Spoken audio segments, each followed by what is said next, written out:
Ça y est. Quand on met un jeune derrière le pupitre, il y a des jeunes assis dans la salle. Alors voilà. C'est une leçon que j'avais un petit peu commencé, mais je vais revenir dessus. La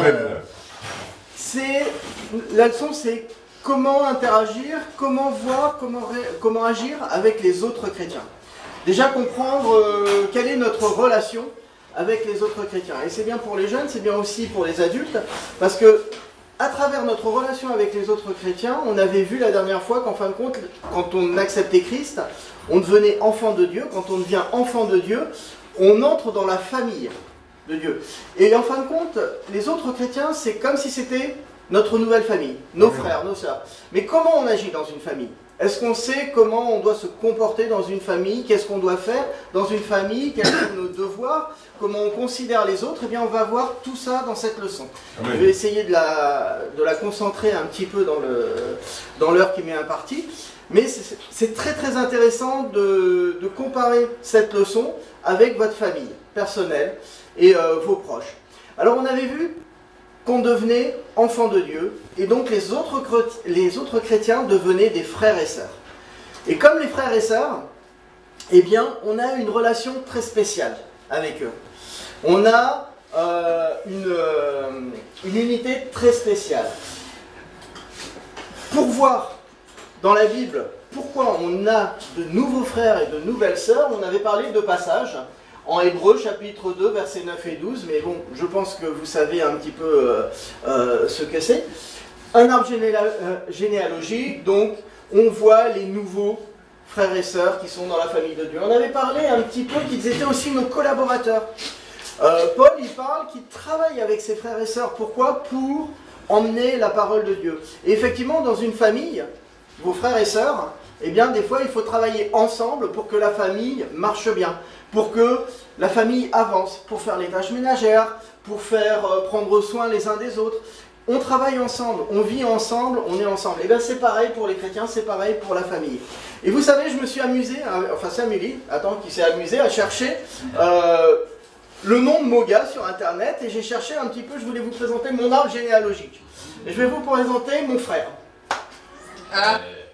Si vous ne connaissez pas, voilà ce qu'est un Moga sur Internet. Alors, ils appellent ça un tank. Mais si, c'est un tank sur Overwatch. Donc, si vous regardez les vidéos de l'histoire de Moga, vous aurez l'histoire de ma famille. Pour une fois que je n'ai pas mis Antoine. Voilà, Overwatch 2, Moga, c'est moi. Et donc, c'est ma famille. À part ça, donc, quelles sont mes relations avec les autres chrétiens? Donc, on avait vu qu'ils étaient les collaborateurs. On avait vu qu'on devait être ensemble, mais on a des responsabilités. Ça aussi, on en avait un petit peu parlé, où Christ disait rendez ma joie parfaite, ayant un même sentiment, un même amour, une même âme et une même pensée. Donc avec ça, on voit un petit peu... Oh, pardon, je me suis trompé dans le verset. Mais on voit un petit peu qu'on avait le besoin de prier les uns pour les autres, et qu'on avait aussi un besoin de faire attention et de prendre soin des uns les uns pour les autres. Ainsi donc, pendant que nous avons l'occasion, pratiquons le bien envers tous, et surtout envers les frères de la foi.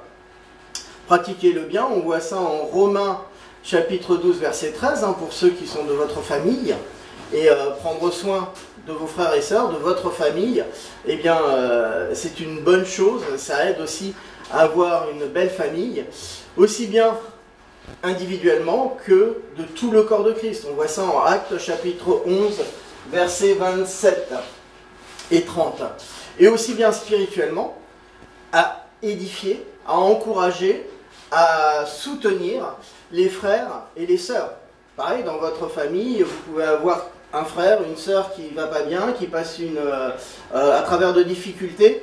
Eh bien, le fait de l'appeler, le fait de prendre des nouvelles, le fait de l'encourager, c'est une chose importante dans une famille.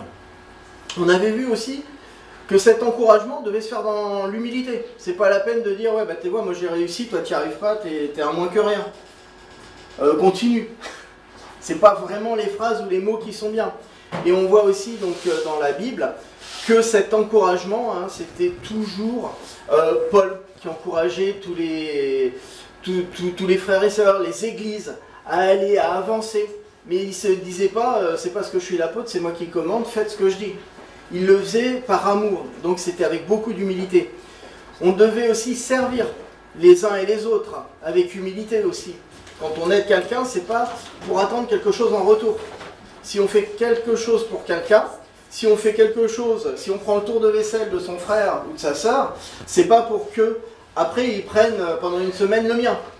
Il n'y a pas forcément il n'y a pas cette notion d'intérêt quand on fait un service ou quand on fait quelque chose pour les autres. Quand on le fait par amour et on le fait parce que ça nous fait plaisir d'aider son frère et sa sœur. Alors, on avait parlé aussi beaucoup de l'amour, c'était Amy qui avait abordé le sujet, hein, qu'il fallait s'aimer les uns les autres. Et ça, ce sont dans les attitudes qu'on doit avoir les uns envers les autres.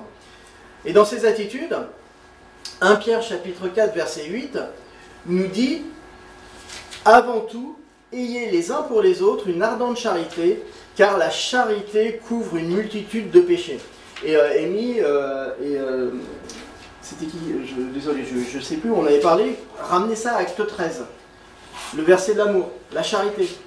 Tout le passage qui dit ce qu'est la charité et ce que devrait être notre attitude envers notre famille et donc envers les autres chrétiens. Aimer, c'est quelque chose d'inconditionnel, c'est ce que Christ demande, c'est le commandement nouveau. Aimer Dieu, s'aimer les uns les autres. Et donc c'est la première attitude à avoir dans sa famille pour avoir une belle famille. On trouve ça aussi dans 1 Jean chapitre 3 versets 14 et 16 et 1 Pierre chapitre 4 verset 8. On doit être patient les uns envers les autres. On doit être patient envers tous. Alors évidemment dans la famille chrétienne comme dans une famille normale, on a des âges différents ou on a des niveaux de spiritualité différents. On ne peut pas attendre d'un adolescent qui fasse la même chose qu'un jeune enfant. On ne peut pas attendre d'un adulte dans une famille qu'il se comporte comme un adolescent. Des fois, les femmes, elles disent qu'elles ont 4 enfants à la maison. 3 petits, plus leur mari.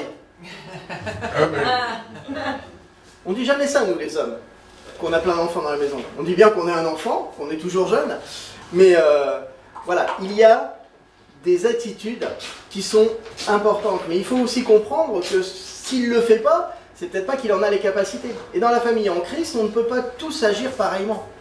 On n'a pas tous les mêmes connaissances, on n'a pas tous la même spiritualité, le même niveau de spiritualité et de connaissance, et donc du coup on n'agit pas tous peut-être comme des super chrétiens. Et je pense qu'à part le pasteur, je ne connais pas d'autres super chrétiens. Et sa femme non plus ne connaît pas de super chrétien. Elle connaît un super ado super chrétien. J'ai avalé mon café, c'est pas gentil ça. Oui. Ne pas faire rire le pasteur quand il boit. Il a attaché sa chemise, ça va être bizarre sur la caméra. Mais oui, voilà, les super chrétiens n'existent pas. On a tous des défauts et on a tous des qualités. Et des fois, je trouve que des jeunes chrétiens, ils arrivent à avoir plus de zèle que des anciens chrétiens. Mais des fois, je trouve que leur zèle, ils font un peu n'importe quoi avec. Aller crier dans les rues, dans les RER, quand même pas, enfin... mais, voilà, il y a des qualités, il y a des défauts, il faut être patient, il faut les aimer. Peut-être que... Moi, j'ai mis 2 ans... Alors, j'imagine bien le pasteur qui prêchait et puis qui essayait de me faire comprendre ce que Christ avait fait pour moi. Je suis allé pendant 2 ans à l'église tous les dimanches, avant d'accepter le Seigneur. Donc il a dû être patient. Hein. Pendant 2 ans, il a fait, mais qu'est-ce qu'il fait là? Il avance jamais, il prie pas, il vient pas me voir, il ne me pose pas de questions. Qu'est-ce qu'il fait là? Mais avec amour et patience, un jour je lui ai posé les questions et j'ai accepté le Seigneur. On doit être sensible à leurs besoins. Donc ça, on retrouve ça en Jacques chapitre 2, versets 15 et 16. Si on ne fait pas attention aux autres, et bien en fin de compte, tout va bien pour nous. Parce qu'on ne sait pas ce qu'ils ont besoin. Si on commence à savoir et à voir ce dont ils ont besoin, eh ben, il va falloir qu'on aille au point qu'on a vu juste au-dessus, c'est-à-dire les servir avec humilité, les soutenir, les aider. On doit agir. On ne peut pas voir un besoin dans notre famille et détourner les yeux et passer notre chemin. Ça, c'est sûr que si on laisse la vaisselle dans l'évier et que tout le monde... je vais prendre l'exemple de ma femme, qui me pose la bassine de linge pliée, repassée dans les escaliers, et je peux faire 10 fois l'aller-retour en haut en me disant, tiens, la bassine, elle n'a pas monté, je sais pas pourquoi. Non, tu la vois même pas. Je l'enjambe, je suis bien obligé, bon, depuis que j'ai du mal à marcher, je suis bien obligé de passer par-dessus parce qu'elle est au travers d'une marche. Donc en gros, je dois faire monter sur 2 marches en même temps. C'est pourtant super chrétien. Non, pas ça, pas ça. Moi, je suis le tank dans Overwatch 2. Alors j'ai regardé des vidéos, c'est pas très flatteur pour lui. Donc voilà, c'est le besoin, on doit y faire attention. Le problème dans notre famille, et dans notre vie de tous les jours, comme dans notre famille de tous les jours, eh ben, on a une telle routine qu'on ne fait plus forcément attention aux besoins de nos frères et sœurs. Un exemple simple, combien de fois votre sœur vous appelle? Quand elle habite loin, quand elle fait... Des fois, c'est vous qui appelez tout le temps. Parce que votre propre famille ne vous appelle jamais. Je pense que ça arrive à plusieurs personnes. Il y en a, bah tiens, qu'est-ce qui vient? Une fois, peut-être à Noël, à Nouvel An, on va souhaiter la bonne année à notre famille, envoyer un message, mais après, qu'est-ce qu'ils deviennent? C'est facile de ne pas faire attention à leurs besoins, mais quand ce sont des chrétiens qui sont proches de nous, qui sont là, avec nous, il est important d'être sensible à leurs besoins. Et pour ça, on est obligé d'aller vers eux, de discuter, de partager les choses pour connaître ces besoins-là. On a besoin aussi de les pardonner. Pardonnez-vous les uns les autres, Amen. comme je vous ai pardonné. Le pardon, Antoine a fait une leçon, a fait un message sur le pardon. Et on va voir que le pardon, c'est très important dans une famille. Parce que sans le pardon, bah, c'est la division. Et c'est une chose qu'on doit toujours garder à l'esprit, c'est de... Même quand on est offensé, quand on est déçu, si on a l'impression qu'on est impatient, qu'on n'a plus de patience, eh bien on doit passer à l'étape du pardon. Ok, il m'agace trop, j'en peux plus, qu'est-ce que je fais? On va essayer de le pardonner, on va essayer de régler les choses pour que ça se passe bien. Donc ça, c'est des attitudes qu'on devrait avoir entre chrétiens. Il y a d'autres attitudes, évidemment, qui sont importantes. On parle souvent aussi, dans la famille chrétienne, de la communion fraternelle. Alors, qu'est-ce que la communion fraternelle? En Philippiens, chapitre 2, versets 1 et 2, il nous est dit « Si donc, il y a quelque consolation en Christ, s'il y a quelque soulagement dans la charité, s'il y a quelques unions d'esprit, s'il y a quelque compassion et quelque miséricorde, rendez ma joie parfaite, ayant le même sentiment, le même amour, une même âme et une même pensée. » Alors c'est quoi la communion fraternelle? Eh bien la première chose, c'est évident, c'est de partager la vie à travers le Seigneur Jésus-Christ avec les autres chrétiens. Amen. Quand on est en famille, on va partager notre vie de tous les jours avec nos frères, nos sœurs, nos parents. On est ensemble, on vit ensemble, on traverse la vie ensemble. Eh bien ça, c'est pareil dans une église. On partage notre vie à travers le Seigneur Jésus-Christ. C'est pas ma vie personnelle que je veux vous imposer, mais c'est qu'est-ce que Christ a fait, comment Christ était. Et on a dans ces communions fraternelles, comment dirais-je, les temps passés ensemble. Les repas, on a les activités, on a les clubs. Le brunch. Le brunch. La retraite des femmes, c'est une communion fraternelle. Ouais, non, c'est une... je sais pas si on peut dire fraternelle pour une retraite des femmes. Fraternelle, c'est masculin. D'ailleurs, il va falloir changer ce mot dans la Bible.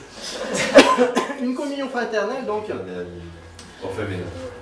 C'est très utilisé, hein, c'est vraiment être ensemble. Mais seulement, c'est qu'une petite partie, hein, la communion. Oui, Rostand. Bonjour. Une communion fraternelle, c'est sous-entendu que les membres de Christ ou des personnes en devenir. Alors là, on parle de la famille des autres chrétiens, des membres en Christ, c'est-à-dire des choses que tu peux partager avec quelqu'un de chrétien. Parce que des fois, si tu partages avec quelqu'un qui est non chrétien, il ne comprend pas bien. Il ne comprend pas bien quand tu vas lui parler de ce que Christ a fait. Si je vous dis qu'on a vu des miracles récemment dans notre église, qu'on a vu des miracles parce que vous avez prié, parce qu'on a prié pour des gens qui étaient malades et qui ont guéri. Et que je vous dis que les médecins sont contents parce qu'ils se disent qu'il s'en est sorti miraculeusement. Qui peut comprendre ça? Que la force de la prière peut réellement accomplir un miracle? Non. Qui peut comprendre ça?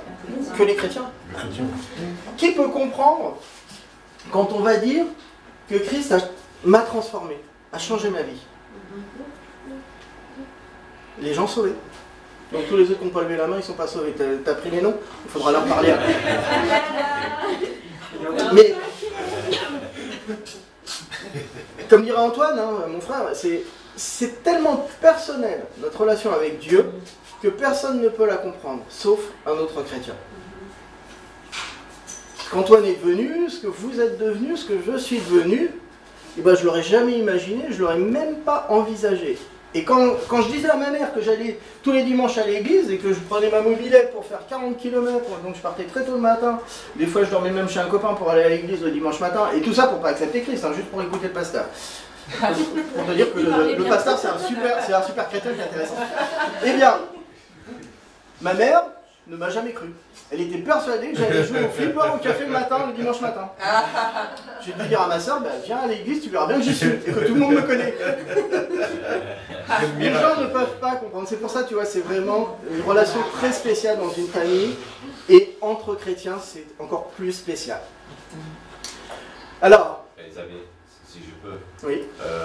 Je l'ai entendu une douzaine de fois, mais un exemple qui me revient à l'esprit, c'est quand Roselyne a accepté de devenir membre. Elle s'est présentée comme membre.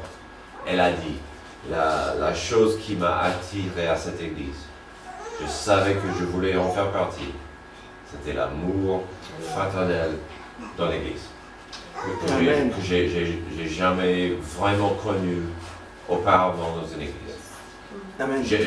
J'oublierai jamais cette phrase de ce qu'elle a dit. Ça, et bravo à vous. C'est pas automatique. Non. Ça. Après la communion fraternelle, il faut comprendre qu'effectivement, c'est pas quelque chose de purement physique, c'est pas le fait de se réunir, de partager quelque chose, mais c'est aussi spirituel. Antoine? Non, je vais simplement revenir sur deux faits, à savoir que tu as parlé de miracles, parce que tu es un miracle par rapport à la vision de maman, n'est-ce pas? Tu es un miracle. Elle ne croyait pas, mais pourtant tu étais dans la vérité. Et toujours en parlant de miracles, j'ai ma fille qui, vous connaissez ce qu'elle avait subi, et sur la table d'opération, bon, écoute, elle est encore d'un second AVC. Et le médecin qui dit, est-ce que vous croyez en Dieu? Ça, c'est le médecin qui dit ça. Ah, wow. Le médecin? Oui, oui, oui. En France? Le médecin qui dit ça. Ça, c'est marrant. Est-ce que vous croyez en Dieu? Il dit oui, il dit, c'est un miracle. Wow. En fait, parce que il s'était passé, c'était pendant le Covid, il s'est passé un temps fou où qu'elle soit restée encore vivante. Mais le jour où on l'amène à l'hôpital, non, il y a panne de voiture et je fais intervenir le pasteur et qui l'amène jusqu'à... Donc tout ça sont des miracles simplement de Dieu. Du moins, ils ne seraient pas des nôtres aujourd'hui. Mais non par rapport à l'amour entre nous. Mais c'est l'amour. J'ai eu une pensée cette semaine à l'endroit de mon frère Xavier. Il a dû voir ça dans les hommes en prière ou bien les femmes chrétiennes. Une pensée spéciale pour lui parce que s'il ne m'avait pas manifesté cet amour le premier jour où je franchis le seuil de notre église, je serais reparti. Mais la façon dont il m'avait accueilli, et pourtant, ce n'était pas lui le pasteur. Le pasteur était aux États-Unis. Et il avait la direction de l'église, la charge de l'église. Mais s'il ne m'avait pas manifesté cet amour, je serais reparti dans le monde. Mais aussi le corps de Christ, parce que si c'est seulement le pasteur, ça c'est le plus essentiel, que le pasteur communique la parole et la mort. Mais si le reste est mort, tu vois, on Bien a sûr. besoin de Tout à fait, tout à fait. Tous les membres sont importants pour le corps. Et accueillant. Et lui, il m'a accueilli. Voilà. Il m'a pas dit, bon, ben, écoute, à la fin de sa prédication, il dit qu'on repart. Non, non, non. Il m'a pris, nous sommes allés là-haut, et il m'a entretenu. De la façon dont, jusqu'aujourd'hui, je suis resté reconnaissant. Et c'est bien la deuxième partie, c'est qu'il n'y a pas que le côté physique, hein. C'est pas les réunions, c'est pas le fait de partager un repas, c'est pas le fait de faire une retraite entre femmes, sans les maris, sans les adolescents, le deuxième adolescent. Mais c'est aussi tout le côté spirituel, l'humilité, les uns envers les autres, l'honnêteté. Et ça c'est des valeurs, les jeunes, que vous devez ancrer dans vos vies personnelles. L'humilité, l'honnêteté, l'amour, l'hospitalité. Une vraie communion fraternelle, c'est aussi en partie la prière, la foi, le ministère, la souffrance ensemble. On a des miracles. Malheureusement, comme je disais ce matin, on a prié pour des miracles et ils ne sont pas arrivés. On a eu des deuils. Et ça nous a déchirés, ça nous remet des fois en question sur ce que fait Dieu. Mais pourquoi lui ou elle et pas lui Et tout ça, c'est aussi une souffrance que l'Église a ensemble. C'est aussi une chose qui, des fois, je me dis, mais on a plein de bonnes nouvelles, et là, en 2 jours, on a eu plein de personnes hospitalisées. Des gens de votre famille, hospitalisés. Mais Dieu, on fait la même prière, tiens, rembobine, et tu repasses toutes les prières qu'on a fait pour lui, mais tu changes que le prénom. Amen, amen. Mais non, mais c'est ça.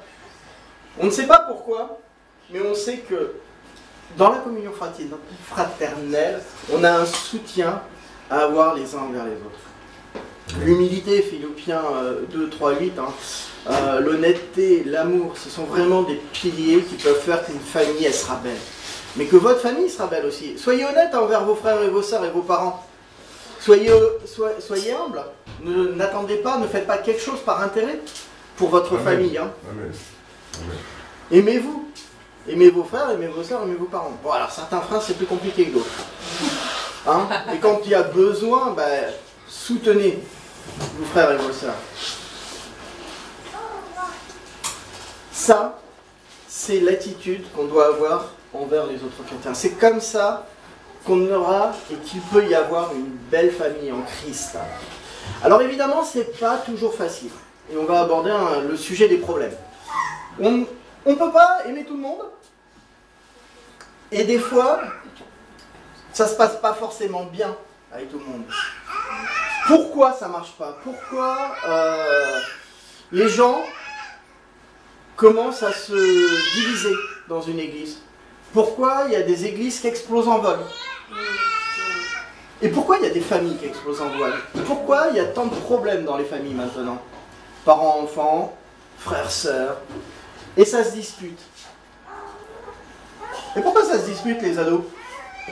Problème d'intérêt. Hein? Parce qu'on n'est pas d'accord. Vous n'êtes pas d'accord? Parce qu'on communique pas. Ah, communiquer, c'est intéressant ça. Mais pourquoi tu communiques pas? C'est pourtant simple. J'ai pas dit moi, oh. J'ai pas dit toi. Il a pas dit toi non plus. J'ai dit, j'ai dit pourquoi tu communiques pas? Parce que tu m'as dit, parce qu'on ne communique pas. Alors pourquoi on ne communique pas? Je change le tu en... C'est surtout la patience. Tu vois, non mais ils veulent pas communiquer avec moi, t'as vu? Ils répondent même pas. Bon, allez, on va regarder ces petites questions. Que se passe-t-il si un autre chrétien m'offense? Et des fois, comme dirait le pasteur, même dans sa prédication, il peut vous offenser. Et souvent, il va vous offenser parce qu'il ne va pas faire quelque chose que vous vouliez qu'il fasse. Il n'est pas venu me voir cette semaine. Je suis fâché avec le pasteur. Autre chose, hein, ce que vous voulez, mais je prends l'exemple du pasteur parce que c'est facile, souvent il le dit. Mais qu'est-ce qu'il se passe quand un chrétien va m'offenser? Et cela va arriver. Alors il y a une progression spirituelle hein, pour essayer de résoudre ça. Déjà, une chose à faire, quand quelqu'un vous blesse, dans ce qu'il a dit, dans ce qu'il a fait, dans ce qu'il n'a pas fait, et c'est souvent dans ce qu'il n'a pas fait qu'on est blessé, eh bien pour résoudre le problème, il faut tout simplement communiquer. On va voir la personne. Pourquoi tu as dit ça? Je comprends pas, pourquoi tu me reproches ça? Ou pourquoi tu n'as pas fait? Tu me dis que tu le fais? Je t'attends toute la journée, t'es pas venu. Qu'est-ce qui s'est passé? Plutôt que d'aller voir quelqu'un d'autre et puis de lui dire t'as vu lui? Il faut pas compter dessus, hein. Ça fait 2 jours que je l'attends, il n'est pas venu réparer ma chaudière. Ou alors, mon frigo. Il n'y a pas de frigoriste. Mais quand on a un problème et que quelqu'un dit qu'il va faire quelque chose et qu'il ne le fait pas, eh ben, on peut être offensé, on peut être fâché. Et dans ces cas-là, on va voir les autres. Tu trouves pas que c'est bizarre ce qu'il dit, le pasteur? Moi, je ne sais pas, mais le pasteur, des fois, il prêche. Ça me paraît bizarre. Peut-être qu'il y a quelque chose qui n'est pas net chez le pasteur. Et puis, le pasteur, hein, t'as vu comment il est habillé? Comme moi. C'est pas normal qu'il s'habille comme moi. C'est sa femme qui choisit les vêtements. Oui, c'est vrai qu'elle doit habiller les ados. Donc elle s'en... Et puis voilà. Et puis après, les autres ils vont se poser des questions. Puis après ça va monter en mayonnaise. Et du coup, la famille éclate.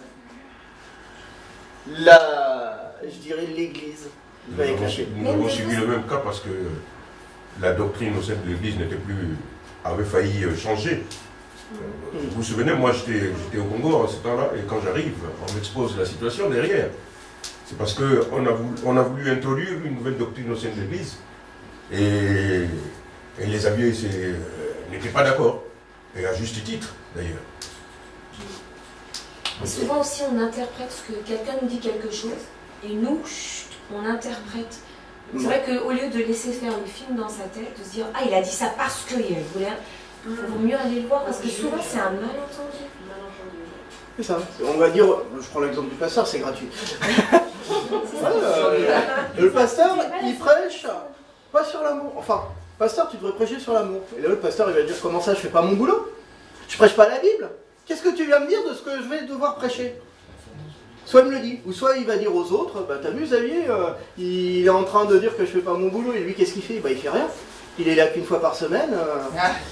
Non mais oh, Xavier, on va le mettre dans un placard. Hein. Vous voyez comment ça peut partir en vrille? Et bah dans une famille c'est pareil, quand vos frères et vos sœurs ont des problèmes, pourquoi vous n'allez pas aller voir maman, lui il m'a fait ça. Bah, va voir ta soeur d'abord, va voir ton frère.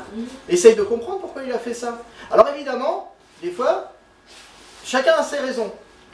C'est la faute de tout le monde. C'est pas ma faute et c'est pas sa faute à lui. Donc on va aller voir un dirigeant de l'église pour faire une médiation. Donc le dirigeant de l'église, vous pouvez voir comment ça se passe dans la Bible, en Matthieu chapitre 18 verset 16 ou en Corinthiens 6, 15. On lui explique ce qui passe et il essaye de parler aux gens pour régler ça. Malheureusement, des fois, ça se complique. Et ça ne marche pas. Alors surtout, n'allez pas vers le monde pour résoudre vos problèmes. La philosophie des gens, c'est très différent de la philosophie des chrétiens. Et c'est pour ça qu'il y a tellement de problèmes. 1 Corinthiens 6, versets 7 et 8. Je vais prendre un exemple dans une famille. Un problème entre le mari et la femme. S'il commence à aller voir d'autres couples qui ont eu des problèmes et qui sont divorcés, l'autre il fait, bah, écoute, ta femme, si elle te saoule, divorce. Ton mari, s'il fait pas le ménage à la maison, mais divorce. Change de mari. Quoi, ton mari est jamais au travail? Enfin, ton mari est toujours au travail. Bah, prends-toi un amant. Oui. Combien vous allez avoir de mauvais conseils? N'allez pas voir le monde. Regardez le monde déjà par la fenêtre, et vous allez voir comment il va mal. Est-ce que vous voulez que ça aille mal dans votre maison et dans votre vie? Eh bien, l'église, oui. J'allais rajouter souvent les problèmes. Bon, déjà, n'allez pas vers le monde leur dire vos problèmes parce que c'est un mauvais témoignage, déjà aussi, de Christ et le corps de Christ. Mais souvent, les problèmes et les offenses dans une église, ça revient aux listes que tu as dressées tout à l'heure. Et ça veut dire qu'il y a un manque de pardon, il y a un manque d'amour, il y a un manque d'humilité. Quand le pardon n'est pas résolu, c'est souvent ça. Et c'est vrai que c'est quelque chose de difficile. Et c'est d'autant plus difficile d'accepter de pardonner quelqu'un, mais aussi de se pardonner nous-mêmes parce qu'on n'a pas fait ou on a eu peut-être une mauvaise attitude. Oui, je suis pas venu t'aider, je t'ai oublié. Je te demande pardon, mais moi aussi il faut que je me ressasse pas, mais qu'est-ce que j'ai pas fait? Pourquoi j'ai pas fait ça? Où est-ce que ça nous mène? Et effectivement, le pardon, se pardonner et être pardonné, c'est quelque chose qui est tellement primordial, c'est aussi important que l'amour pour une famille. Amen. C'est la base. Christ est mort pourquoi? Pour nous pardonner de nos péchés. Amen. Et il a fait ça pourquoi? Parce qu'il nous aimait. S'il devait y avoir deux choses dans les familles qui doivent souder et être des piliers dans un foyer ou dans une famille ou dans une église, c'est bien le pardon et l'amour. L'amour c'est très facile, le pardon c'est très difficile. Alors, même si on a fait tout ça, des fois, eh bien, le problème ne peut pas se résoudre. Il y a des choses qui font que c'est pas résolu. Alors qu'est-ce qu'il faut faire dans ces cas-là? Oui, Rostand. Le troisième point, n'allez pas vers le monde. Est-ce que c'est sous-entendu ignorer la loi des hommes? Non, pas du tout. Pas du tout. Ne pas aller vers le monde, c'est ne pas aller demander des conseils à des gens qui n'ont pas la connaissance et la vision de ce que peut être l'amour chrétien. C'est ce qu'on disait. La question sur le volet la justice des hommes. Est-ce que cela inclut parce que le premier et deuxième point, ça reste la justice à l'intérieur de la famille. Le troisième point fait cours à la justice des hommes. Donc, la loi des hommes, je veux dire. La loi des hommes, elle est respectée. De toute manière, la loi, elle sert à donner un cadre.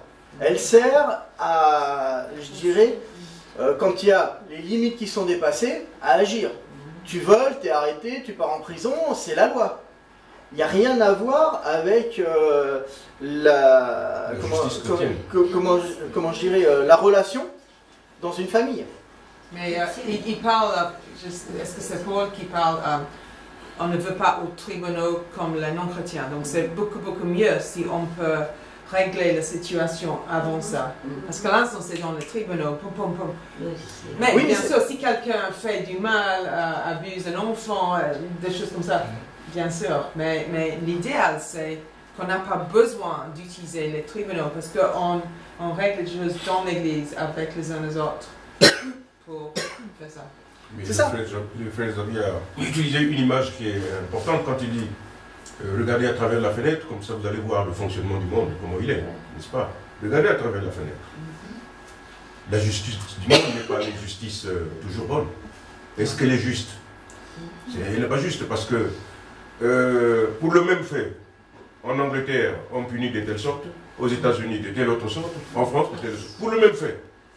Ce n'est pas une justice. Vous tuez ici, là-bas, vous écopez d'une peine capitale. Et en France, 5 ans. En Angleterre, on vous donne 2 mois. Est-ce que c'est une justice? C'est vrai. C'est pas ça la justice. Mais, voilà.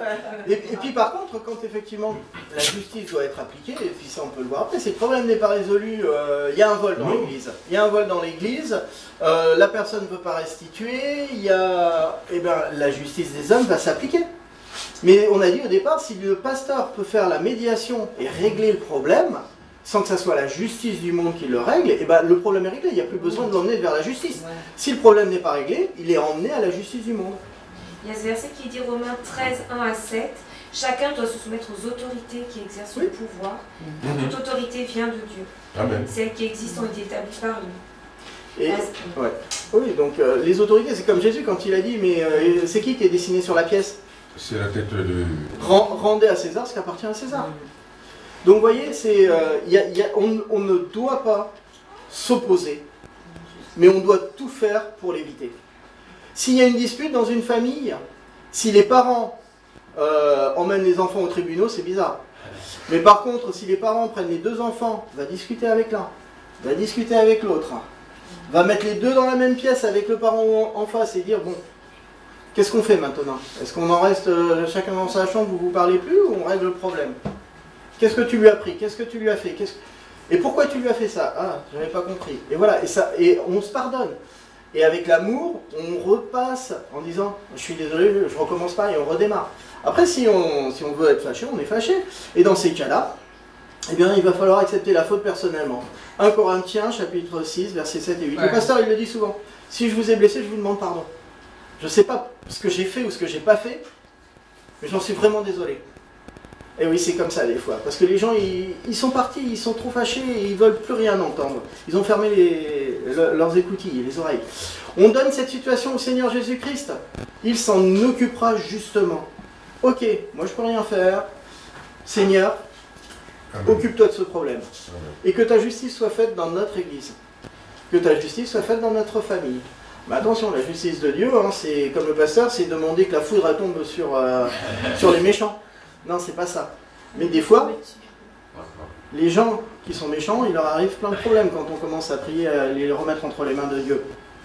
Ou alors, ils touchent les cœurs et ça change. Et les gens se rendent compte qu'ils ont fait une erreur et ils reviennent. Dieu fait des miracles. Et ça, il ne faut pas l'oublier si on prie pour ça.